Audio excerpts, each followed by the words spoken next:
Good evening everyone, good evening. तो last class में हम लोगों ने नाइन्थ क्लास के मैथ्स का, लास्ट क्लास में हमने क्या था, नाइन्थ क्लास के मैथ्स का 12वां चैप्टर यानी कि 12th चैप्टर क्या था, हीरोन्स का सूत्र। चैप्टर का नाम क्या है, हीरोन्स का सूत्र यानी कि हीरोन्स फॉर्मूला।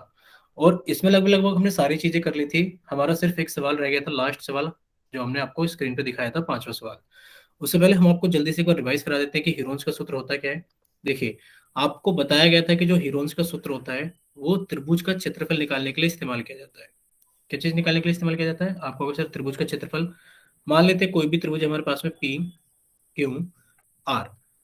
सर अगर हमें हीरोन्स फॉर्मूला लगाकर त्रिभुज का क्षेत्रफल निकालना है, सभी बच्चे स्क्रीन पर अच्छे से देखेंगे, हीरोन्स फॉर्मूला लगाकर अगर आपको त्रिभुज का क्षेत्रफल निकालना है तो हीरोन्स फॉर्मूले की एक शर्त होती है। शर्त ये होती है, क्या शर्त होती है, कि हमें त्रिभुज की तीनों भुजाओं का मान पता हो। हमें त्रिभुज की तीनों भुजाओं का मान पता हो। ये तो होता है कि भाई अगर आपको त्रिभुज की तीनों भुजाओं का मान पता होगा तभी आप उसके अंदर हीरोन्स फॉर्मूला लगा सकते हो। यानी कि हीरोन्स फॉर्मूला किसी भी त्रिभुज के अंदर, समबाहु त्रिभुज हो, समद्विबाहु त्रिभुज हो या विषम बाहु त्रिभुज हो, तीनों के अंदर लगाया जा सकता है। शर्त ये है कि आपको उस त्रिभुज की तीनों भुजाओं का मान पता होना चाहिए। जैसे कि मान लेते हैं कि पी क्यू आर त्रिभुज है, इसकी पी क्यू भुजा ए है, क्यू आर भुजा बी है और पी आर भुजा सी है।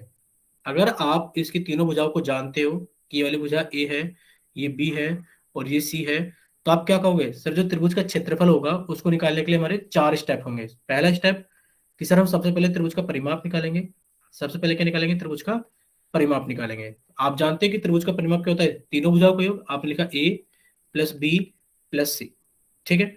सर दूसरा स्टेप क्या होता है, सर हमने परिमाप के बाद में त्रिभुज का अर्ध परिमाप निकालना होता है। क्या निकालना होता है, त्रिभुज का अर्ध परिमाप। जब आप अर्ध परिमाप निकालोगे तो अर्ध परिमाप को हम किससे रिप्रेजेंट करते हैं, यानी कि किससे दर्शाते हैं। आप कहोगे सर इसको हम एस, एस फोर सिप से एस से दर्शाते हैं।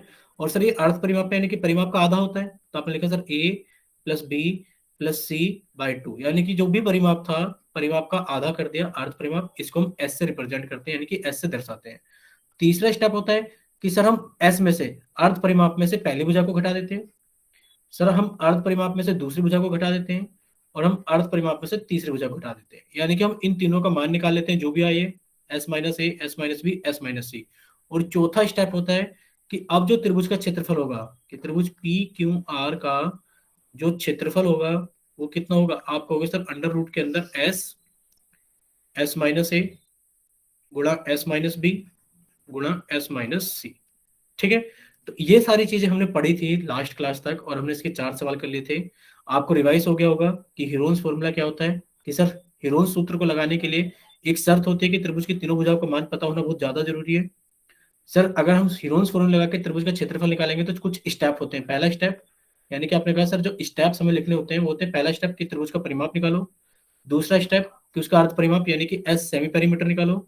तीसरा स्टेप कि आप S minus A, S minus B, S minus C का मान निकालो। और चौथे स्टेप यानी कि जो त्रिभुज का क्षेत्रफल होता है उसका सूत्र होता है। क्या सूत्र होता है उसका, ये सूत्र होता है ब्रैक स्क्वायर रूट के अंदर S, S minus A, S minus B, S minus C, और आपका त्रिभुज का क्षेत्रफल निकल जाता है, ठीक है। चलिए, तो अब हम लोग आगे चलते हैं। देखिए ये सभी सवाल हमने कर लिए थे 4 तक, और ये रहा आपका 5वां सवाल जो आपको लास्ट क्लास के अंदर गुड मॉर्निंग कराना सर। था। गुड इवनिंग, गुड इवनिंग सभी को। देखिए अब सभी बच्चे इस सवाल को जल्दी से कर रहे हैं, एक बार हम समझा देते हैं। देखो अनुपात वाला सवाल है। मान लेते हैं लास्ट क्लास में ये समझा रहे थे कि आपकी क्लास में 2 बच्चे ए और बी। सर आवाज नहीं आ रही। बच्चे जिसको भी आवाज नहीं आ रही है वो क्लास को कट करके रिज्वाइन कर लो। जिसको भी आवाज नहीं आ रही है वो क्लास को कट करके रिज्वाइन कर लीजिए जल्दी से। देखिए मान लेते हैं क्लास के अंदर 2 बच्चे हैं ए और बी। 2 बच्चे हैं ए और बी। हमसे कहा गया कि इनकी जो आयु का अनुपात है वो 5:7 गुड मॉर्निंग है। सर। बच्चे गुड इवनिंग। और बीच बीच में अब क्या यही चलता रहेगा, हम माइक बंद कर देते हैं आपका। और जिस बच्चे को अच्छा लगेगा वो बैठ करके पढ़ेगा, जिसको अच्छा नहीं लगेगा वो बैठ करके अपने सवालों को ध्यान से सुनकर समझते रहेगा, ठीक है। देखिए कॉपी पेन लेकर बैठना, सब हमने कर दिया आप लोगों का माइक बंद, कि अब आप लोग अपने माइक ऑन नहीं कर पाओगे। चलिए देखिए क्लास के अंदर 2 बच्चे ए और बी, और इनकी जो आयु का अनुपात है, इनकी जो आयु का अनुपात है वो कितना है, 5:7 है। और जो इनकी आयु का योग है, जो इनकी आयु का योग है वो है हमारे पास में 24 साल का। 24 साल का। अगर आपसे कोई पूछे बताइए ए की आयु कितनी होगी और बताइए बी की आयु कितनी होगी, तो बताइए जरा एक बार, आप लोगों के पास में 2 मिनट का टाइम है, जल्दी से आप ए की आयु और बी की आयु निकाल कर बताइए। देखिए क्लास के अंदर दो बच्चे हैं, उनकी आयु का अनुपात है 5:7। क्या अनुपात है वो? 5:7 उनकी आयु का अनुपात है। आयु का योग, यानी कि जो दोनों की आयु का योग है वो 24 साल है, यानी कि दोनों की आयु को अगर जोड़ दिया जाए तो वो 24 साल हो जाता है। तो बताइए ए की आयु कितनी होगी और बी की आयु कितनी होगी? देखिए हम ही समझा देते हैं, ठीक है। देखिए आपने कहा सर आयु का अनुपात, सभी अच्छे सामने देख लीजिए स्क्रीन पर, क्योंकि आपको सवाल तो वो त्रिभुज वाला करना है, इसको हम समझा देते हैं। देखो बात यह है कि जब भी आपके पास में अनुपात का सवाल आएगा उसको हल कैसे करना है। देखिए आपने क्या करना है, देखो आपको उन दोनों की आयु का अनुपात दिया गया है, आयु नहीं दी गई है कि ए की आयु इतनी है बी की आयु इतनी है, आयु का अनुपात दिया गया है। तो आप कहोगे सर अगर ए और बी की आयु का अनुपात 5:7 है, तो सर अनुपात से हम उसके आयु बना सकते हैं। कैसे बना सकते हैं? कि हम लिखेंगे माना कि ए की आयु, आपने मान लिया कि ए की आयु, देखो ए के नीचे कितना लिखा हुआ है 5, तो आपने मान लिया कि ए की आयु है 5। माना कि बी की आयु, बी के नीचे कितना है, आप कहोगे सर बी के नीचे 7, तो 7 मान ली। लेकिन पर सर अगर इसकी आयु 5 और इसकी आयु 7 होती तो इनका योग तो 12 ही बन रहा है, 24 तो नहीं बन रहा। यानी कि जब भी हम अनुपात को हटाते हैं तो अनुपात को हटाने के बाद में हम इनके पीछे एक नंबर x मान लेते हैं। क्या मान लेते हैं? x। तो आपने कहा माना कि a की आयु 5x है और b की आयु 7x है, और हमें इन दोनों की आयु का योग पता लग गया कि सर इन दोनों की आयु का योग हो गया 5x प्लस 7x। लेकिन पर इन दोनों की आयु का योग किसके बराबर है? इन दोनों की आयु का योग 24 के बराबर है। तो आपने कहा 5x और प्लस 7x जुड़कर कितना हो गया? 12x। 12x का मान 24 है, तो सर x का मान कितना आ गया? 2। सर जी x का मान 2 आ गया है, तो अब हम कह सकते हैं कि जो a की आयु है सर वो 5 × 2 यानी कि 10 साल है, और सर जो बी की आयु है वो 7 × 2 यानी कि 14 साल है। और अब आप देखो इन दोनों को जोड़कर कि 10 साल के अंदर जब आप 14 साल को जोड़ दोगे तो इन दोनों की आयु कितनी है? 24 साल। ठीक है। आपको बस एक चीज याद रखनी है, जब भी अनुपात का सवाल आएगा तो अनुपात को हटा करके, जैसे कि इनकी आयु का अनुपात 5:7 था, तो आपने मान लिया कि ए की आयु कितनी हो गई? 5x, और बी की आयु कितनी होगी? 7x। उसके आगे जो भी कंडीशन, जो भी शर्त आपको दी जाए, आप उसको इस्तेमाल करके एक समीकरण बना लीजिए। जैसे कि उनकी आयु का योग आपको 24 साल दे दिया गया, भाई आपको ए की आयु भी पता लग गई है, बी की आयु भी पता लग गई है, तो इनको जोड़ के 24 साल बना दो, क्योंकि आपको दिया गया है सवाल के अंदर कि इन दोनों की आयु का योग कितना है? 24 साल है। तो यहां से आप एक्स का मान निकाल लोगे। जब आपके पास में एक्स का मान आ जाएगा तो आपके पास में इनकी असलियत यानी कि हकीकत की भी क्या आ जाएगी? आयु आ जाएगी। ये 5x नहीं है सर, 5 × 2, क्योंकि एक्स का मान कितना है? 2। तो आप कहोगे सर ये 10 साल का है, और ये 7 × 2 यानी कि सर ये 14 साल का है। ठीक है। चलिए इतना सभी को समझ में आ गया होगा। अब आप लोगों के सामने सवाल है, देखिए हम एक बार समझा देते हैं कैसे करना है, और फिर सभी बच्चे इसको ट्राई करेंगे जल्दी से। देखिए आपको दिया गया है कि एक त्रिभुजाकार भूखंड, त्रिभुजाकार भूखंड का मतलब क्या है? कि एक भूमि का यानी कि जमीन का हिस्सा है जो त्रिभुज यानी कि त्रिभुज के आकार का है, उसकी जो आयु, उसकी जो भुजाओं का अनुपात है, भुजाएं नहीं दे रखी, ये भुजाएं नहीं दे रखी, भुजाओं का अनुपात है। अभी सीखा था कि सर अनुपात को कैसे हल करते हैं, कि अनुपात को हटाते हैं तो सर उनको एक्स लगा के मान लेते हैं। हम लिखेंगे माना कि त्रिभुज की भुजाएं, माना त्रिभुज की भुजा को हमने ए मान लिया, ए कितना हो गया? 12x, बी कितना हो गया? 17x, और सी कितना हो गया? 25x। ठीक है। मान लिया कि त्रिभुज की भुजाएं हैं, कि जो पहली भुजा है वो 12x है, जो दूसरी भुजा है वो 17x है, और जो तीसरी भुजा है वो 25x है। आपको दिया गया है कि उसका परिमाप यानी कि त्रिभुज का परिमाप है वो 540 सेंटीमीटर है। तो आपने कहा सर जो परिमाप हमारे पास में है, परिमाप वो कितना हो गया हमारे पास में? 540 सेंटीमीटर। तो आप कहोगे सर जो त्रिभुज का परिमाप होता है वो होता है तीनों भुजाओं का योग, यानी कि ए प्लस बी प्लस सी। और आपको ए बी सी का मान दे रखा है कि ए का मान है 12x, प्लस बी का मान है 17x, प्लस सी का मान है 25x, बराबर 540।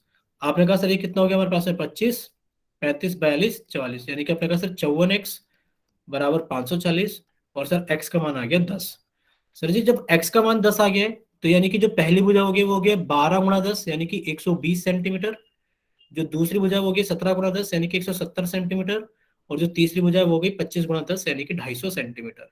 पहले आप सभी बच्चे यहीं तक आप हमें बता दीजिए कि इतना सभी को क्लियर है कि सर हमें त्रिभुज का क्षेत्रफल निकालना है जिसकी भुजाएं 120 सेंटीमीटर, 170 सेंटीमीटर और 250 सेंटीमीटर की है। इतना सभी को समझ में आ गया कि हमें एक त्रिभुज का क्षेत्रफल निकालना है जिसकी भुजाएं 120 सेंटीमीटर, 170 सेंटीमीटर और 250 सेंटीमीटर है। नहीं आया है? ठीक है, हम एक बार फिर से बता देते हैं। देखिए आप सभी के सामने देखिए स्क्रीन पर। पहले तो विनय आप अपना माइक ओपन करना। हम एक बार माइक ओपन कर देते हैं, जहां पर भी डाउट है वहीं पर आप बताना हमें। देखिए विनय, हमने माइक ओपन कर दिया बच्चे। अब आप बताइए, अब आप हमें बताइए कि क्या चीज। हाँ, बिल्कुल बिल्कुल बिल्कुल। देखिए आपको दिया हुआ क्या है बच्चे, आप, हाँ देखिए देखिए, आपको त्रिभुज की भुजाओं का वो दे रखा है कि एक त्रिभुज है जिसकी भुजाओं का अनुपात कितना है। ये रहा। अभी आपको सिखाया था आयु वाले सवाल से कि ए और बी की आयु का अनुपात 5:7 है। तो जब आप अनुपात को हटाते हो तो आपने कहा माना कि ए की आयु 5x है, क्योंकि उसके नीचे 5 लिखा हुआ था। तो ऐसे आपने कहा माना कि इसकी पहली भुजा कितनी होगी, 12x। दूसरी भुजा कितनी होगी, 17x। और तीसरी भुजा कितनी होगी, 25x। यानी कि ये आपको एक त्रिभुज की तीनों भुजाएं पता लग गई कि ये 12x है, ये 17x है और ये 25x है। तो क्या आप इस त्रिभुज का परिमाप नहीं बता सकते? परिमाप क्या होता है, तीनों भुजाओं का योग। तो आपको परिमाप का मान दिया गया था कि सर जो त्रिभुज का परिमाप है, देखिए ये रहा, कि ये सर वो 540 सेंटीमीटर है। और परिमाप का मतलब क्या होता है सर, परिमाप का मतलब होता है तीनों भुजाओं का योग। लिखा है हमने। जब आपने तीनों भुजाओं को जोड़ा, 12x plus 17x plus 25x, तो 540 आ गया। यानी कि समीकरण को हल करके x का मान 10 आ गया।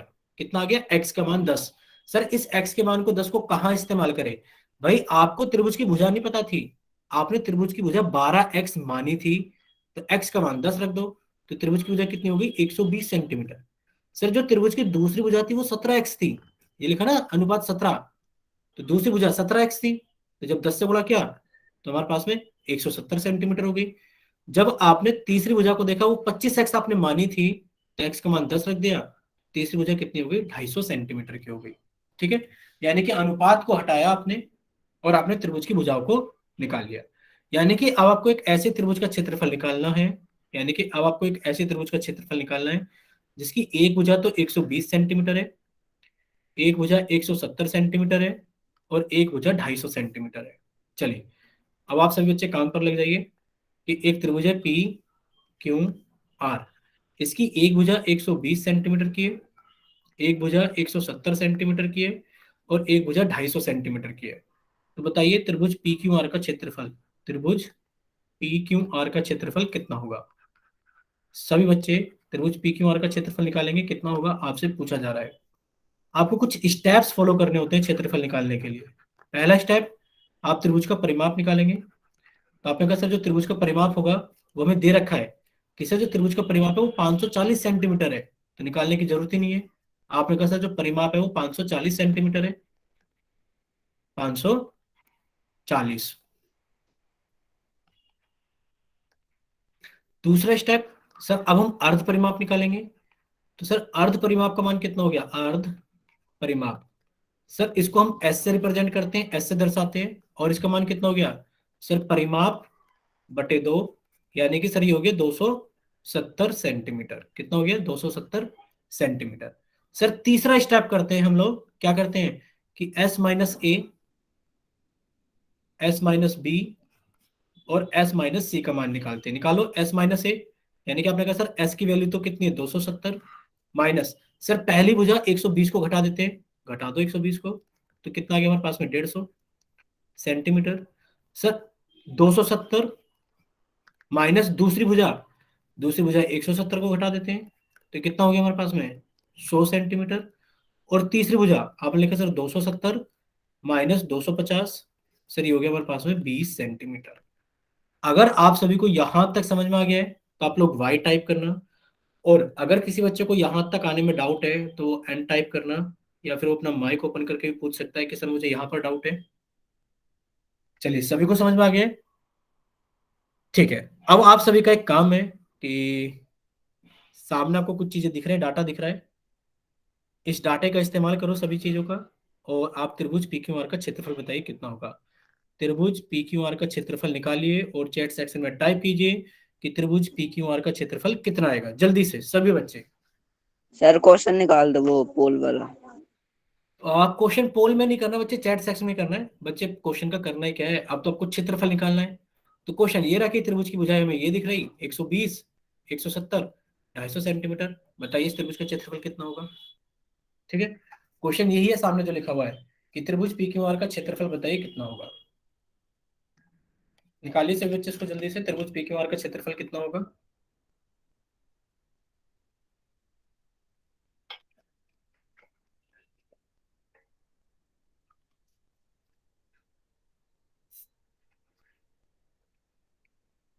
चलिए सभी बच्चे त्रिभुज पी क्यू आर का क्षेत्रफल निकालेंगे कि कितना होगा जल्दी से।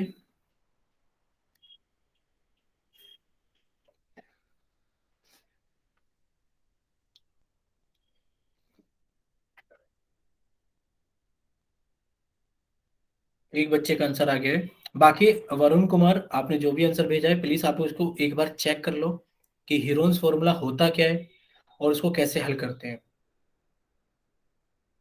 ठीक है, यानी कि सभी का आंसर इतना ही आने वाला है क्या।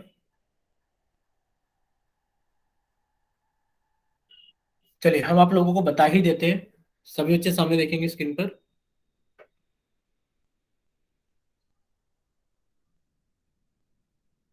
चलिए, आपसे पूछा गया त्रिभुज पी क्यू आर का क्षेत्रफल। आप कहोगे सर जो त्रिभुज पी क्यू आर का क्षेत्रफल होगा, कि त्रिभुज पी क्यू आर का जो क्षेत्रफल होगा वो कितना होगा। आपने कहा सर वो होगा अंडर रूट के अंदर एस गुणा एस माइनस ए गुणा एस माइनस बी गुणा एस माइनस सी। जब आप इनके मान भरोगे, भर दीजिए, देखना अंडर रूट के अंदर कितना लिखा हुआ है। अंडर रूट के अंदर लिखा हुआ है सर एस का मान 270 गुणा एस माइनस ए, सर एस माइनस ए का मान है 150 गुणा एस माइनस बी का मान है 100 और एस माइनस सी का मान है 20। ठीक है, और आप जानते हो अंडर रूट को, यानी कि अगर कोई भी नंबर अंडर रूट के अंदर दो बार आ जाता है गुणा में, ऐसे कहीं लिखा हो कि 3 गुणा 3 गुणा 2 इसके ऊपर रूट, तो आप कहोगे सर 3 का तो पेयर बन गया, 3 तो रूट से बाहर आ जाएगा एक, और सर रूट के अंदर बच जाएगा 2। कितना आ जाएगा 3 रूट 2। तो अब हम करेंगे अंदर वाली संख्याओं के क्या बनाएंगे, जोड़े बनाएंगे। जिन जिन संख्याओं के जोड़े बनते रहेंगे गुणा में उनको बाहर निकालते रहेंगे, और बाकी सबको ऐसे लिखते रहेंगे। आप खुद देखना, क्या हम 270 को 27 गुणा 10 लिख सकते हैं। आप कहोगे सर बिल्कुल लिख सकते हैं, कि सर 27 धाम 270 लिख सकते हैं कि नहीं लिख सकते हैं। आप कहोगे सर बिल्कुल लिख सकते हैं, 27 धाम 270 गुणा। क्या हम 150 को, क्या हम 150 को ऐसे लिख सकते हैं 15 गुणा 10। आप कहोगे हाँ सर, 150 को 15 गुणा 10 लिख सकते हैं, क्योंकि 15 धाम 150। क्या हम 100 को 10 गुणा 10 लिख सकते हैं। आप कहोगे हाँ सर, 100 को हम 10 गुणा 10 लिख सकते हैं। और क्या हम 20 को 10 गुणा 2 लिख सकते हैं। आप कहोगे हाँ सर, 10 गुणा 2 लिख सकते हैं। देखो जिस जिसका भी जोड़ा बन गया उसको बाहर निकालो सबसे पहले। आपने कहा सर एक तो जोड़ा बन गया इस 10 का इस 10 के साथ में, एक जोड़ा। फिर दूसरा जोड़ा बन गया सर इस 10 का इस 10 के साथ में, यानी कि सर 10 10 के दो जोड़े बने हैं। तो आपने कहा सर एक तो जोड़े का ये रहा और दूसरे जोड़े का 10 ये रहा, बाहर आ गया। अब अंडर रूट के अंदर कितना बचा।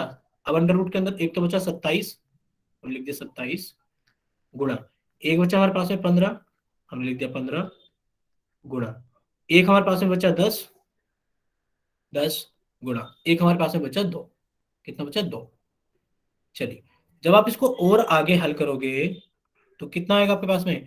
आपने कहा सर 27 को तो हम ऐसे लिख सकते हैं, 3 या 9 या 27, यानी कि 27 को तो हम ऐसे लिख सकते हैं, और सर 15 को हम ऐसे लिख सकते हैं 3 गुणा 5, 3 गुणा 5 ये 15 हो गया। और सर 10 को तो हम ऐसे ही रहने देते हैं, गुणा 10 गुणा 2 रूट लगा देते हैं। अब देखो जिस जिसके जोड़े बन गए, आप कहोगे सर एक जोड़ा तो 3 गुणा 3 का ये बन गया, एक जोड़ा, और सर एक जोड़ा ये बन गया 3 गुणा 3 का, यानी कि सर 10 10 के साथ में एक और दो, सर 3 भी बाहर आ गया। अब देखो अंदर कितना बचा। आप कहोगे सर अंदर बचा एक तो 10, और फिर से अंदर 10 बचा, ये भी 10 का जोड़ा बन गया है, तो सर 10 भी बाहर आ जाएगा। और अब रूट के अंदर क्या बचेगा, कुछ नहीं, यानी कि आपका आंसर आ गया 3 3 9, 9 धाम 90, 90 धाम 900, और 900 धाम 9000। कितना आ गया आपका आंसर, 9000। सारी भुजाएं सेंटीमीटर में थी, तो क्षेत्रफल किस में आएगा, सेंटीमीटर के स्क्वायर में आएगा। अगर इतना आप सभी को समझ में आ गया है, नहीं आया है निखिल, हम एक बार फिर से बता देते हैं। देखिए, एक बार सभी बच्चे ध्यान से देखेंगे, कि अंडर रूट के अंदर, शायद यहां तक तो किसी को कोई डाउट नहीं है। सर 27 गुना हाँ 10 से गुना ये राशि समझा लो। बिल्कुल बिल्कुल बिल्कुल बिल्कुल, देखो यहां तक तो शायद किसी को कोई डाउट नहीं है, क्योंकि यहां तक तो हमने भुजाओं के मान भरे हैं सोल्व करने के बाद में। ठीक है, देखो एक चीज आप हमें बताइए, अगर कोई आपसे पूछे कि अंडर रूट के अंदर लिखा है 3 गुणा 3 गुणा 3 गुणा 2, जब आप इसको हल करोगे तो आंसर कितना आएगा? आप कहोगे सर गुणा के अंदर यानी कि रूट के अंदर अगर कोई संख्या जोड़े में आ जाती है, ये जोड़े में आ गई 3 गुणा 3, तो सर इसमें से एक 3 बाहर निकल गया, अंदर कितना बच गया? आपने कहा सर 3 गुणा 2 6 बच गया, यानी कि सर से 3 रूट 6 है। यहां तक सभी को समझ में आ गया? Yes sir. ठीक है, तो बच्चे आपको करना क्या है? आपको कुछ नहीं करना, आपको इन संख्याओं के लिए जोड़े बनाने हैं। क्या करने हैं आपको? इन संख्याओं के लिए जोड़े बनाने हैं। देखो कैसे बनाओगे, कि सर संख्या लिखी हुई है रूट के अंदर कितनी, रूट के अंदर 270 गुणा 150 गुणा 100 गुणा 20। तो यहाँ कहीं जोड़ा दिख रहा है आपको? कहीं भी जोड़ा नहीं दिख रहा, तो आप इनको जोड़े खुद बना रहे हो कि सर 27 यानी कि 270 होता है सर 27 गुणा 10, 27 धाम 270। ऐसे ही सर जो 150 होता है वो होता है 15 धाम 150, आपने इसको लिखा 15 धाम 150। इसी तरीके से सर जो 100 होता है ये कितना होता है 10 गुणा 10, और सर जो 20 होता है कितना होता है 2 गुणा 10। अब आप हमें यहाँ तक बताओ, कोई डाउट है किसी बच्चे को यहाँ पर? यहाँ पर कोई डाउट है तो वो यहीं पर एन टाइप करके भेजिए। हाँ निखिल बताइए बच्चे क्या डाउट है यहाँ पर? किसी बच्चे को कोई डाउट तो नहीं है? ठीक है, अब देखो आपने क्या करा सर, एक तो ये रहा 10, एक जोड़ा तो ये आ गया, सर इसको बाहर रख दो कि एक जोड़ा आ गया 10, क्योंकि जोड़े में से एक ही तो बाहर रखते हैं। फिर आपने कहा सर 10 और 10 का एक जोड़ा ये आ गया, तो सर इस वाले 10 को भी बाहर रख दो। अब ये जो हट गए, इनको हटा करके रूट के अंदर कितना बचा? आप कहोगे सर रूट के अंदर अब ये बच रहा है हमारे पास में 27 गुणा 15 गुणा 2 गुणा 10। ठीक है, अब आप देखो, अब इसके अंदर कोई जोड़ा नहीं दिखाई दे रहा हमें, तो आंसर क्या है? इतना ही लिख दें 10 धाम 100 अंडर रूट ये नहीं, क्योंकि आप कह रहे हो सर अभी तो जोड़ा और छोटे छोटे संख्या को बना सकते हैं। जैसे 27 को लिख सकते हैं 3 या 9 या 27, लिख सकते हैं कि नहीं सकते 27 को? भाई तीन यस गुणा सर। तीन गुणा तीन इसी तरीके से 15 को कितना लिख सकते हैं? आप कहोगे सर 15 को लिख सकते हैं हम 3 गुणा 5, लिख सकते हैं कि नहीं लिख सकते हैं? Yes sir. और सर आगे तो हमारा लिखा ही हुआ है 2 गुणा 10, तो इसको हम ऐसे रहने देते हैं सर 2 गुणा 10 को, यानी कि सर इसके ऊपर भी रूट लगा हुआ था। अब आप हमें बताओ जोड़े कितने बन गए? आप कहोगे सर एक तो 3 का जोड़ा बन गया ये वाला, तो इसमें से एक 3 बाहर आ गया। सर एक 3 का जोड़ा बन गया ये वाला, एक 3 बाहर आ गया, यानी कि सर रूट के अंदर कितना बचा? आप कहोगे सर रूट के अंदर बचा ये रहा 10 गुणा 10। देखो 5 गुणा 2 कितना होता है 10, गुणा ये 10 लिखा ही हुआ है। और आप कहोगे सर 10 गुणा 10 यानी कि रूट के अंदर फिर से जोड़ा बन गया, तो सर ये भी बाहर निकल के 10 आ गया। तो जब आप इसको हल करोगे तो कितना आएगा? 3 3 9 गुणा 10 धाम 100 धाम 1000, और जब आप 9 की गुणा 1000 में करोगे तो कितना आ जाएगा 9000 नो। Centimetre square. ठीक है, आप सभी को समझ में आ गया है? आप सभी को समझ में आ गया है कि अंडर रूट को कैसे हल करते हैं?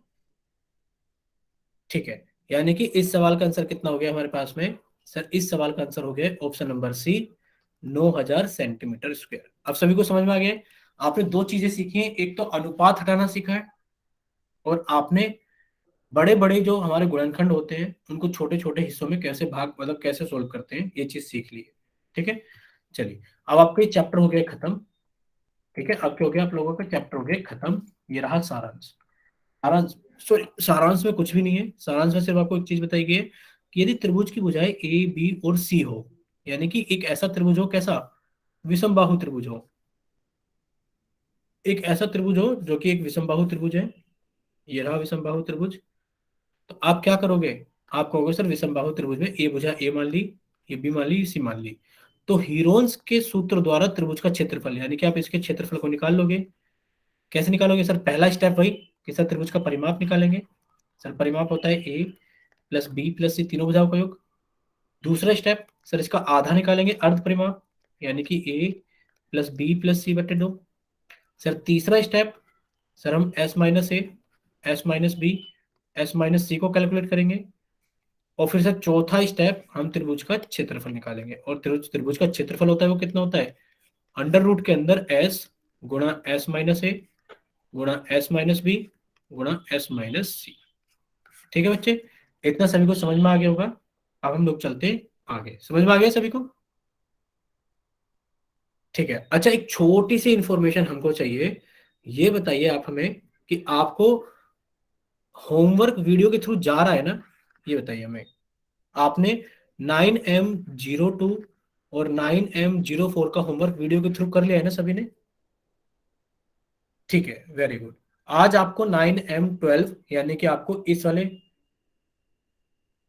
ठीक है, विनय ने क्या है? जिन बच्चों ने नहीं किया है देखो, ग्रुप पे लिंक तो गया होगा, ऐसी बात नहीं है। ग्रुप पे, हाँ कल नहीं किया है, कोई बात नहीं, लेकिन पर ग्रुप पे लिंक गया होगा दोनों का, 9M04 का भी, 9M04 का भी, सॉरी 2 का भी और 4 का भी।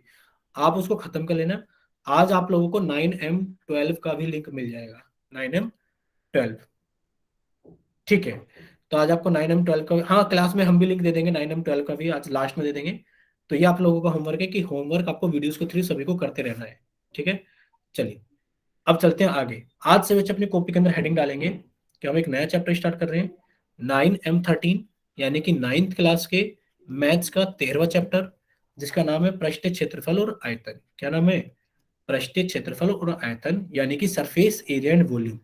ये किसके अंदर आता है सर? ये क्षेत्रमिति के अंदर आता है। और क्षेत्रमिति हमने अभी पढ़ी थी कुछ समय पहले, यानी कि 12 फरवरी तक हम लोगों ने क्षेत्रमिति ही पढ़ी थी। ठीक है, चलिए हम आपको कुछ फॉर्मूले रिवाइज करा देते हैं, फिर आपके सामने कुछ सवाल आएंगे, फिर आप उनको जल्दी जल्दी हल करोगे। देखिए, आप सभी ने पढ़ा था घनाभ के बारे में।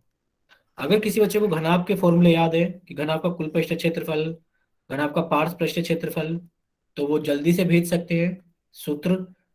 और घनाभ का आयतन भी हमने पढ़ा था, वॉल्यूम ऑफ क्यूब, क्यूबॉइड, सारी चीजें पढ़ी हुई है हमारी। तो जिन बच्चों के फॉर्मूले याद है वो जल्दी से फॉर्मूले कहाँ भेज सकते हैं? जल्दी से चैट सेक्शन में लिख कर भेज सकते हैं आपको जो भी फॉर्मूला याद है। देखिए, ये एक घनाभ है, ये क्या है हमारे पास में? एक घनाभ है। घनाभ के बारे में आप जानते हैं कि घनाभ की कुछ लंबाई होती है, कुछ चौड़ाई होती है, कुछ ऊंचाई होती है। जैसे कि हमारा कमरा जिसमें हम बैठे होते हैं उसकी लंबाई होती है, चौड़ाई होती है और ऊंचाई होती है, घनाभ कहलाता है। अब देखेंगे घनाभ का, अगर आप बात करें कुल पृष्ठीय क्षेत्रफल, सभी बच्चे याद करेंगे कुल पृष्ठीय क्षेत्रफल कितना होता है? घनाभ का कुल पृष्ठीय क्षेत्रफल 2 ब्रैकेट के अंदर L गुणा बी प्लस बी गुणा एच प्लस एच गुणा एल। ठीक है, एक हो गया। फिर होता है दूसरा घनाभ का पार्श्व पृष्ठीय क्षेत्रफल, घनाभ का पार्श्व पृष्ठीय क्षेत्रफल कितना? ये 2L+B, L+B, बी अच्छे से लिख देते हैं, L+B गुणा एच। ठीक है, और हमने पढ़ा था घनाभ का आयतन के बारे में, घनाभ का आयतन। और जो आयतन था वो कितना था हमारे पास में? L×B गुणा एच। ठीक है, आप जानते हो कि आयतन सेंटीमीटर क्यूब या फिर मीटर क्यूब में आता है, जबकि दोनों ही क्षेत्रफल सेंटीमीटर स्क्वायर या मीटर स्क्वायर में आपको मिल जाएंगे। ठीक है, ये तो हो गई घनाभ की बात। अगर हम बात करें घन की बात, अगर हम आपसे करें घन की बात, तो घन क्या होता है? आप कहोगे सर घन एक ऐसा घनाभ होता है, कि घन एक ऐसा घनाभ होता है जिसकी लंबाई, चौड़ाई और ऊंचाई बराबर होती है, और इसको हमने मान लिया भुजा। इसको कहते हैं घनाभ की भुजा, या फिर इसको ज्यादातर लोग ए से रिप्रेजेंट कर लेते हैं, घनाभ सॉरी घन की भुजा, और इसको हम लिख लेते हैं ए से। घन यानी कि घन का मतलब होता है एक ऐसा घनाभ जिसकी लंबाई, चौड़ाई और ऊंचाई बराबर हो, यानी कि एक ऐसा कमरा आपके पास में है जिसका मतलब कि लंबाई, चौड़ाई और ऊंचाई तीनों चीज आपस में क्या है? बराबर है। ठीक है, तो देखिए जो घन का कुल पृष्ठ क्षेत्रफल होगा, अब आप बच्चे इसको याद कीजिए कि जो कुल पृष्ठ क्षेत्रफल होता है, संपूर्ण पृष्ठ क्षेत्रफल या कुल पृष्ठ क्षेत्रफल, उसको हम छोटे यानी कि आसान शब्दों में टीएस से लिख देते हैं, टोटल सरफेस एरिया। और ये कितना होता है हमारे पास में? 6A²। ठीक है, अगर हम बात करें आपसे लिटरल सरफेस एरिया, ठीक है, तो इसकी वैल्यू कितनी होती है हमारे पास में? LSA की, आप कहोगे सर ये होता है 4A²। इसी को हम चार दीवारों का क्षेत्रफल भी बोलते हैं, चार दीवारों का क्षेत्रफल या पार्श्व क्षेत्रफल। और अगर हम बात करें आयतन की, तो आयतन कितना हो जाएगा? आप कहोगे सर आयतन हो जाता है A³। अब ए का मतलब क्या है? भुजा, तो आप इसको लिख सकते हैं सर भुजा का क्यूब, या फिर आप इसे लिख सकते हैं यहाँ पर 6 गुणा भुजा का वर्ग, 6 गुणा भुजा का वर्ग। इसी तरीके से आप इसको लिख सकते हैं 4 गुणा भुजा का वर्ग। और आयतन कितना होता है? A³ यानी कि जिसे आप लिख सकते हैं भुजा का क्यूब। और आप जानते हो आयतन सेंटीमीटर क्यूब या मीटर क्यूब में आता है। इसी तरीके से दोनों क्षेत्रफल सेंटीमीटर स्क्वायर या फिर मीटर स्क्वायर में आते हैं। ठीक है, तो ये अभी हमने कुछ दिनों पहले ही पढ़े थे सूत्र, आप लोगों को याद भी होंगे। अब हम लोग चलते हैं थोड़ा सा आगे। देखिए, अब आप लोगों के सामने पहला सवाल है, हम कर देते हैं आप लोगों का चैट सेक्शन बंद, और हमने रख दिया क्वेश्चन नंबर 1 पोल सेक्शन के अंदर। सभी बच्चे इसको ध्यान से पढ़ें अच्छे से, और पढ़ने के बाद में सभी बच्चे इसको क्या करें, पोल सेक्शन के अंदर वोट करें। देखिए, दिए गए घनाभ का कुल पृष्ठ क्षेत्रफल कितना होगा, आपको एक घनाभ दिखाया गया है, कुछ लंबाई है, कुछ चौड़ाई है, और कुछ ऊंचाई है। तो आप क्या करें, इस घनाभ का कुल पृष्ठ क्षेत्रफल का सूत्र लगाएं, और सूत्र लगाने के बाद में जल्दी से सभी बच्चे इसको पोल सेक्शन के अंदर वोट करें।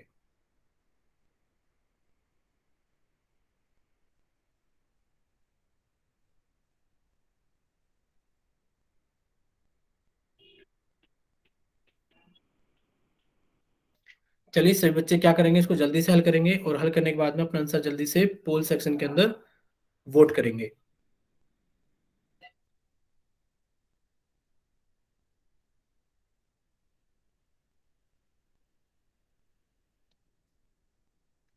देखो, जो घनाभ है, आपको सिर्फ घनाभ का कुल पृष्ठ क्षेत्रफल निकालना है। बहुत ही आसान सवाल है। भुजाएं, लंबाई, चौड़ाई और ऊंचाई आपको दे रखी है। लंबाई, चौड़ाई और ऊंचाई आप लोगों को दे रखी है। आपसे कुल पृष्ठ क्षेत्रफल पूछा जा रहा है। तो आप कुल पृष्ठ क्षेत्रफल का सूत्र लगाइए, और सूत्र लगाने के बाद में आप इसको जल्दी से पोल सेक्शन के अंदर वोट कीजिए।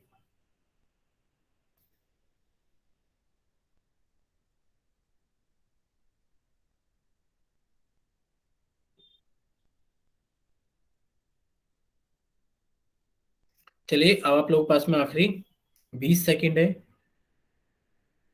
बाकी बच्चे भी जल्दी से वो पोल सेक्शन के अंदर वोट कीजिए। और अब आप लोगों के पास में आखिरी 10 सेकंड है।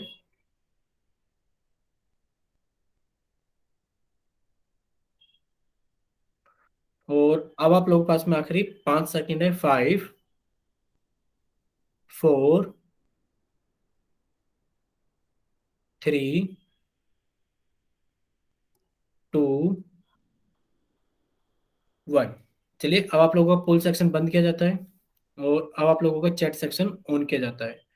तो जिन बच्चों के पास में पोल ऑप्शन नहीं आता, या फिर जो बच्चे किसी वजह से पोल सेक्शन के अंदर आंसर नहीं कर पाए थे, वो जल्दी से जाइए चैट सेक्शन में और अपनी तरफ से सही ऑप्शन भेजिए कि आपकी तरफ से कौन सा ऑप्शन सही है। ठीक है, चलिए एक बार हम समझा देते हैं जल्दी से सभी को। देखिए, सभी बच्चे सामने देखेंगे स्क्रीन पर। देखिए, आपसे पूछा गया घनाभ का कुल पृष्ठ क्षेत्रफल। अरे भाई, कुल पृष्ठ क्षेत्रफल घनाभ का कितना होता है? आपने कहा सर, कुल पृष्ठ क्षेत्रफल बोलते हैं टोटल सरफेस एरिया, यानी कि टीएस से। सर, सूत्र होता है 2 ब्रैकेट के अंदर एल गुणा बी प्लस बी गुणा एच प्लस एच गुणा एल। जब आप इसको हल करोगे, देखिए लंबाई का मान कितना हो गया, 8 सेंटीमीटर। ऊंचाई का मान कितना हो गया, 5 सेंटीमीटर। और चौड़ाई का मान कितना हो गया, 3 सेंटीमीटर।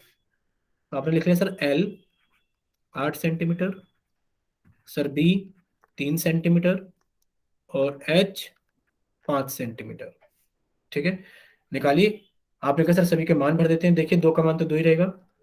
एल गुणा बी, जब आप एल की गुणा बी में करोगे तो 8 या 24, प्लस बी गुणा एच, जब आप बी की गुणा एच में करोगे तो 3 पंजे 15, 3 पंजे 15, प्लस एच गुणा एल, जब आप एच की गुणा एल में करोगे तो 8 पंजे 40। तो ये कितना हो गया हमारे पास में, 2। सबसे पहले ब्रैकेट को हल करते हैं। जब आपने ब्रैकेट को जोड़ा तो देखिए 24, 15 और 40 कितना हो गया, 9, 79। कितना हो गया हमारे पास है, 79। जब आप इसको हल करोगे आगे, तो आप करोगे 79 गुणा 2, कितना आ गया, 9 दूनी 18 का 8, 1, 7 दूनी 14, 1, 15, 158 सेंटीमीटर स्क्वायर। तो पहले तो आप सभी बच्चे इसका स्क्रीनशॉट ले लीजिए। फिर अगर आप सभी को समझ में आ गया तो वाई टाइप करना, और अगर किसी बच्चे को नहीं आया तो ये वो ले एल लिया टाइप करना। स्क्रीनशॉट। ठीक है बच्चे, तो अगर किसी बच्चे को नहीं समझ में आया तो वो एन टाइप करे, या फिर अपना माइक ओपन करके बताइए, फिर हम लोग चलते हैं आगे। ठीक है, आगे सभी को समझ में। चलिए, अब आप लोगों के सामने एक दूसरा सवाल है। अब आप लोगों के सामने एक दूसरा सवाल है।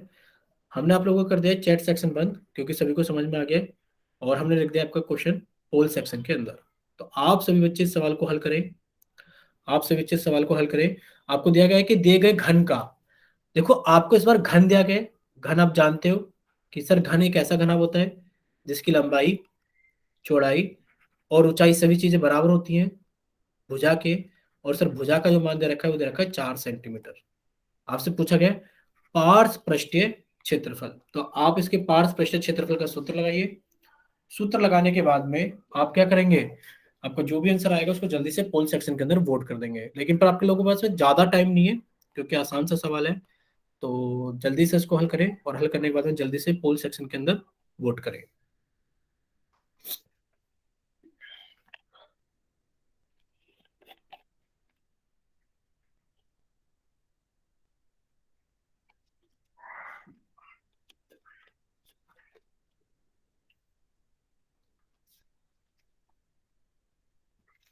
सभी बच्चे उसको जल्दी से हल करेंगे। हल करने के बाद में अपना आंसर जल्दी से पोल सेक्शन के अंदर वोट करेंगे।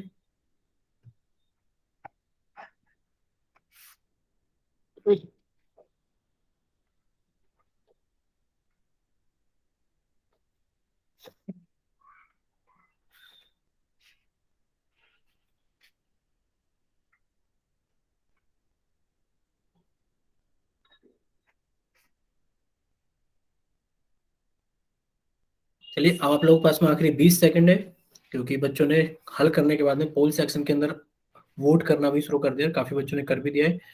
तो बाकी बचे हुए बच्चे भी जल्दी से आंसर निकालिए और जल्दी से पोल सेक्शन के अंदर वोट कीजिए। आप लोगों के पास में आखिरी 20 सेकंड है कि सभी बच्चे इसको जल्दी से हल करें और हल करने के बाद में जल्दी से पोल सेक्शन के अंदर वोट करें। और अब आप लोगों के पास में आखिरी 10 सेकंड है कि सभी बच्चे इसको जल्दी से हल करें और हल करने के बाद में जल्दी से पोल सेक्शन के अंदर वोट करें।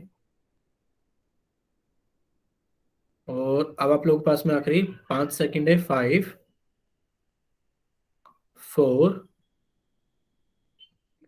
3, 2, 1। चलिए अब आप लोगों का पोल सेक्शन बंद किया जाता है और अब आप लोगों का चैट सेक्शन ऑन किया जाता है। 1 सेकंड बस, आप लोगों का पोल सेक्शन बंद किया जाता है और अब आप लोगों का चैट सेक्शन ऑन किया जाता है।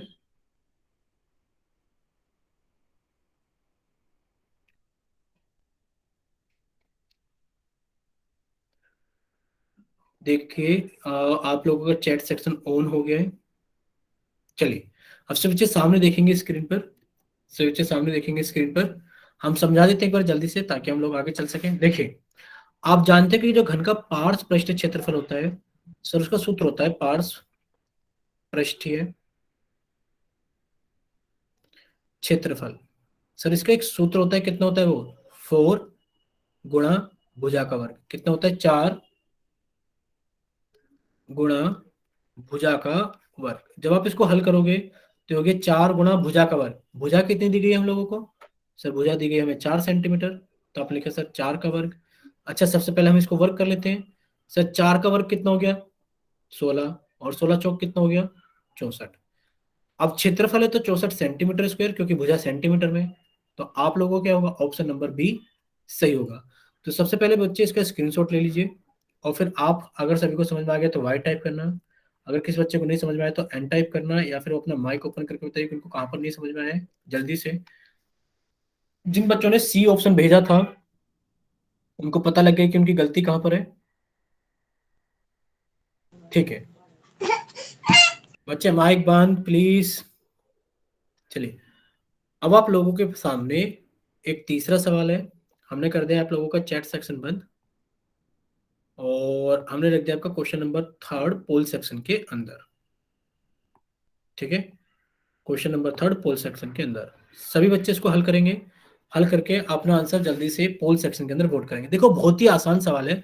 अभी हम लोगों ने क्षेत्रमिति पढ़ी थी कुछ समय पहले और आप अभी से गलतियां कर रहे हो, तो ऐसे कैसे काम चलेगा भाई। देखिए दिया गया है कि एक घनाभ का आयतन 112 मीटर क्यूब है।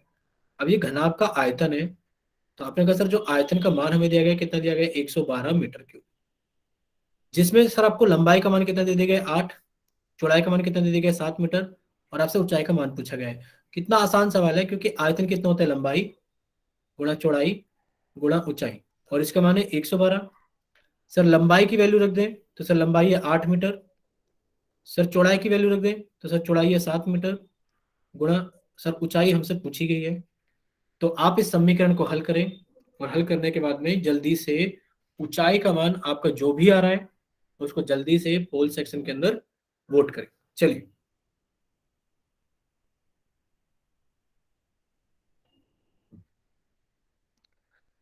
सभी बच्चे इसको जल्दी से हल करेंगे। हल करने के बाद में जल्दी से पोल सेक्शन के अंदर वोट करेंगे।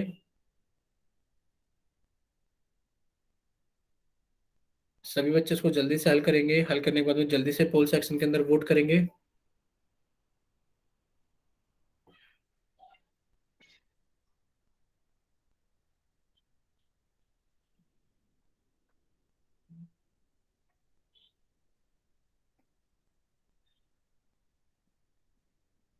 सभी बच्चे इसको जल्दी से हल करेंगे। अब आप लोगों के पास में आखिरी 20 सेकंड है, क्योंकि एक छोटा सा समीकरण आपके सामने दिखाई दे रहा है। 8 गुणा 7 गुणा h = 112। आपसे सिर्फ h का मान पूछा गया है। तो सभी बच्चे इसको जल्दी से हल करें। हल करने के बाद में जल्दी से पोल सेक्शन के अंदर वोट करें। अब आप लोगों के पास में आखिरी 10 सेकंड है, चलो 20 सेकंड है, कुछ टाइम और दे देते हैं। 20 सेकंड है कि सभी बच्चे इसको जल्दी से हल करें। हल करने के बाद में अपना आंसर जल्दी से पोल सेक्शन के अंदर वोट करें। अब आप लोगों के पास में आखिरी 10 सेकंड है कि सभी बच्चे इसको जल्दी से हल करें। हल करने के बाद में जल्दी से पोल सेक्शन के अंदर वोट करें। और अब आप लोगों के पास में आखिरी 5 सेकंड है। 5, 4, 3, 2, 1। चलिए, अब आप लोगों का पोल सेक्शन बंद किया जाता है और अब आप लोगों का चैट सेक्शन ऑन किया जाता है। तो जिन बच्चों के पास में पोल ऑप्शन नहीं आता है वो जल्दी से जाइए चैट सेक्शन में और अपनी तरफ से सही ऑप्शन भेजिए कि आपकी तरफ से कौन सा ऑप्शन सही है। जिन बच्चों के पास में पोल ऑप्शन नहीं आता है वो जल्दी से जाइए चैट सेक्शन में और अपनी तरफ से सही आंसर भेजिए कि आपकी तरफ से कौन सा ऑप्शन सही है। चलिए, सभी बच्चे सामने देखेंगे स्क्रीन पर। हम एक बार समझा देते हैं जल्दी सभी को। देखो, आपको एक घनाभ का आयतन दिया गया है कि सर एक घनाभ है। सर घनाभ का आयतन है 112 मीटर क्यूब। हमने लिख दिया कि सर जो घनाभ है उसका आयतन दिया गया है 112 मीटर क्यूब। सर आपको लंबाई का मान दिया गया है 8 मीटर, चौड़ाई का मान दिया गया है 7 मीटर, और आपसे ऊंचाई का मान पूछा गया है। तो आपने कहा सर जो आयतन का सूत्र होता है वो होता है लंबाई गुणा चौड़ाई गुणा ऊंचाई। सर इसका मान कितना दे दिया गया? 112। और सर अगले स्टेप में हमने क्या करा है, सर इनके मान का इन सभी चीजों के मान भर दिए। जैसे कि सर लंबाई का मान कितना हो गया? 8। सर चौड़ाई का मान कितना हो गया? 7। ऊंचाई का मान पूछा गया है। अब जो भी चीज हमें निकालनी है वो उस तरफ रहेगी, यानी कि एच तो इधर ही रहेगा, 112 इधर ही रहेगा। सर इधर 8 गुणा में इधर आके 1/8 हो जाएगा, और इधर 7 गुणा में इधर आके 1/7 हो जाएगा। ठीक है, अब आप इसको कट कर लीजिए। आपने इसको 8 से कट करा या फिर 7 से कट कर लो इसको। 7 एकम 7, 7 से कट करा तो 7 एकम 7, 7 × 42। कितना आ गया? आप कहोगे सर ऊंचाई का जो मान आ गया है वो आ गया 16/8। 8 से कट के तो कितना आ गया? 2। यानी कि आप कहोगे सर ऊंचाई का मान कितना आ गया? 2 मीटर। पहले तो आप सभी बच्चे इसका स्क्रीनशॉट ले लीजिए। फिर अगर आप सभी को इतना समझ में आ गया है तो एक बार जल्दी से वाई टाइप करना कि हाँ सर इतना हमें समझ में आ गया है।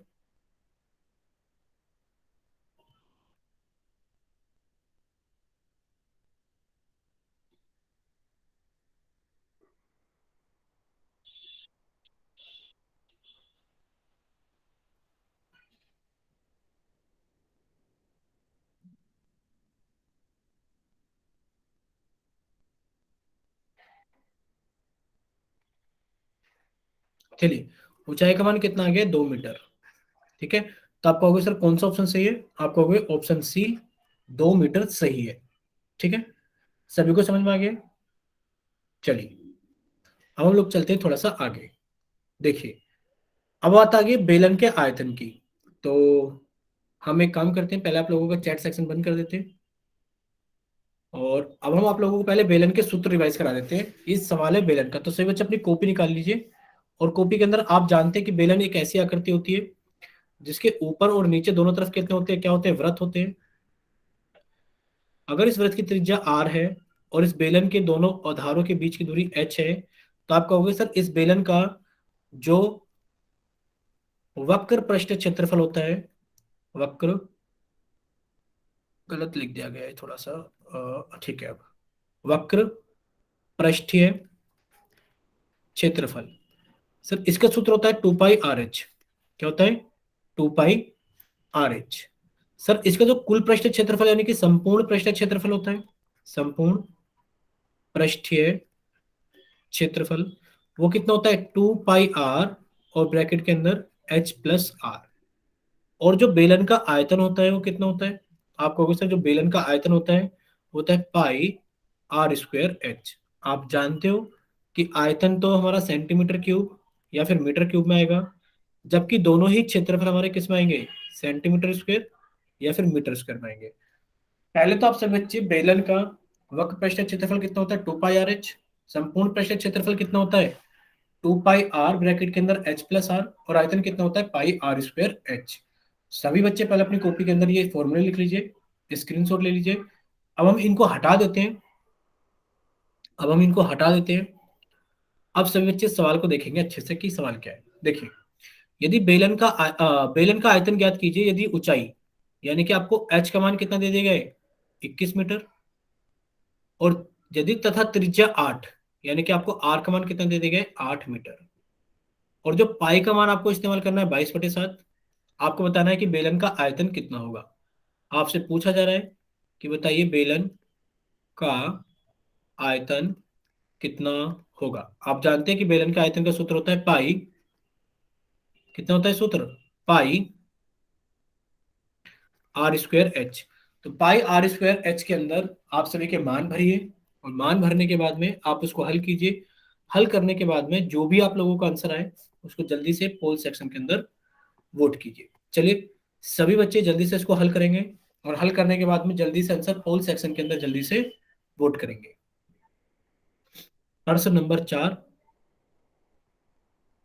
हमने पोल सेक्शन ऑन कर दिया है, चैट सेक्शन आप लोगों का बंद है। सभी बच्चे इसको हल करें, और हल करने के बाद में जल्दी से पोल सेक्शन के अंदर अपना आंसर वोट करें।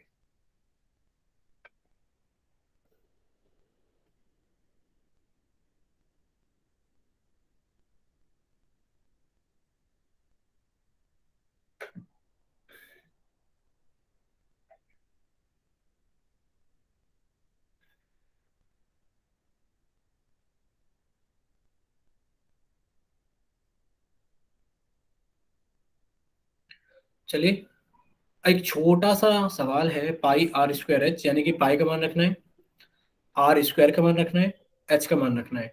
जल्दी से सही बच्चे इसको जल्दी से हल करेंगे, और हल करने के बाद में अपना आंसर जल्दी से पोल सेक्शन के अंदर वोट करेंगे। सभी बच्चे इसको जल्दी से हल करेंगे, हल करने के बाद में अपना आंसर जल्दी से पोल सेक्शन के अंदर वोट करेंगे।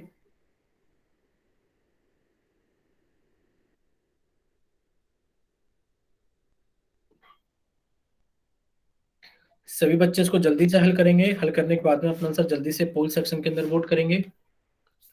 अब आप लोगों के पास में आखिरी 20 सेकंड है, क्योंकि अब तक तो बच्चों का हल हो जाना चाहिए, क्योंकि कुछ बच्चों ने हल करके पोल सेक्शन के अंदर वोट कर दिया है। तो बाकी बचे हुए बच्चे भी इसको जल्दी से हल कीजिए, हल करने के बाद में जल्दी से पोल सेक्शन के अंदर वोट कीजिए। चलिए, अब आप लोगों के पास में आखिरी 20 सेकंड है कि सब बच्चे इसको जल्दी से हल करेंगे, हल करने के बाद में जल्दी से पोल सेक्शन के अंदर वोट करेंगे। और अब आप लोगों के पास में आखिरी 10 सेकंड है कि सभी बच्चे इसको जल्दी से हल करेंगे, हल करने के बाद में जल्दी से पोल सेक्शन के अंदर वोट करेंगे। और अब आप लोगों के पास में आखिरी 5 सेकंड है। 5, 4, 3, 2, 1। चलिए, अब आप लोगों का पोल सेक्शन बंद किया जाता है, और अब आप लोगों का चैट सेक्शन ऑन किया जाता है।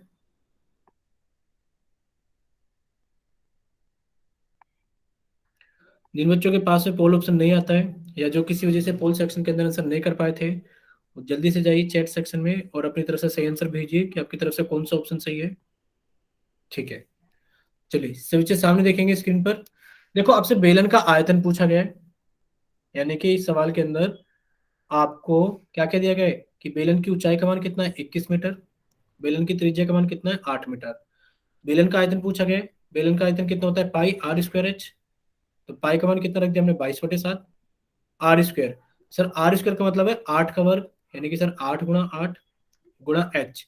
सर एच का मतलब कितना है, 21 मीटर। जब आप इसको हल करोगे तो आपने इसको कट किया, 7 × 7 7 × 21, यानी कि कितना आ गया हमारे पास में, 22 × 8 × 8 × 3। जब आप इसको हल करोगे तो आप ऐसे हल कर सकते हो कि 22 की गुणा तो किस में कर लो, 3 में, तो सर 66 आ गया। और सर 8 की गुणा 8 में करी तो कितना आ गया सर, 8×8 = 64 आ गया। तो आप 66 की गुणा 64 में कर लो। 6 × 24 के 4 2, 6 × 24 और 4 2, सॉरी 6 × 24 के 4 2, 24 और 2 26, 6 × 36 के 6 3, 36 और 3 39। जब आप इसको जोड़ोगे, 4 6 दूनी 12, 1 9 2 11 12, 1, ये हो गया 4224। कितना आ गया, 4224। तो आपने कहा सर इसका आंसर आ गया 4224। सर आयतन की बात है तो सर मीटर क्यूब में आएगा। अगर आयतन की बात है तो सर ये किस में आएगा, मीटर क्यूब में आएगा। ठीक है, तो ऑप्शन ए आप लोगों का सही आंसर है। अगर सभी को समझ में आ गया है तो वाई टाइप करना, और अगर किसी बच्चे को कोई डाउट है तो वो एन टाइप करना। ठीक है, सभी को समझ में आ गया है, वेरी गुड। चलिए, तो अब आप लोगों के सामने ये इतने सारे सवाल हो गए हैं। अब हम इसको आप लोगों के सामने होमवर्क भेज देते हैं जल्दी से चैट सेक्शन के अंदर।